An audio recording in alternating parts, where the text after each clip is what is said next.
We have a great customer life lesson for you as you think about selling into your existing accounts, cross-selling into your existing accounts. Let me tell you a story. This is a Fortune 500 company with thousands of sellers selling into hundreds of thousands of accounts. And they have an initiative to increase their product intensity inside their existing customers, so cross-selling.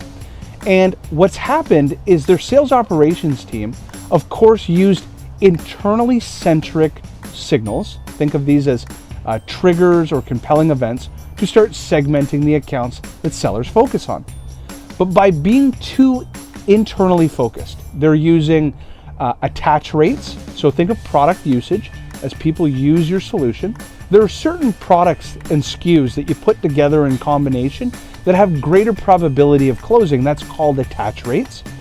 And also buying intent. So that's another form of signal where people are raising their hand, saying, I want to know more, I want to learn more. And those are fantastic signals. Those are 2 of the 5 categories that we teach around signal intelligence. Here's the challenge. The challenge is by being so internally focused, the sellers many times are missing the big picture. They're focused on what is happening inside their own business, but not recognizing some of the characteristics or ill effects of things like COVID that are happening in their customers. There are 3 other categories. There's competitive intelligence, there's relationships. Relationships have kind of asymmetrical competitive advantages or disadvantages, depending on how you look at it. And then you have time-based signals.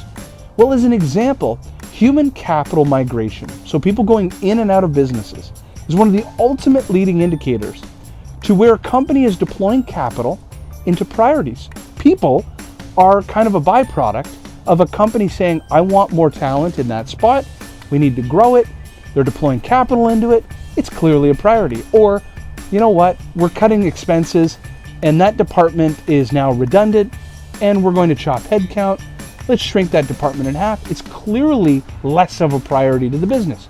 So people going into a company bring priorities, people leaving companies showcase where priorities are coming and going. So as you're thinking about account-based strategies and you want to cross-sell into your own accounts, you might use attach rates as one metric as part of product usage. You might use people raising their hand, buying intent as one metric. That's only telling a sliver of the total story. The best account sellers are using a spectrum of signals inside that account to develop a story.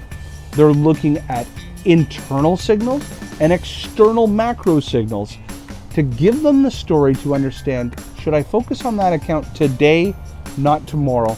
And how am I going to engage that customer in a bold and different way to add value in ways our competitors can't? So I hope that this helps.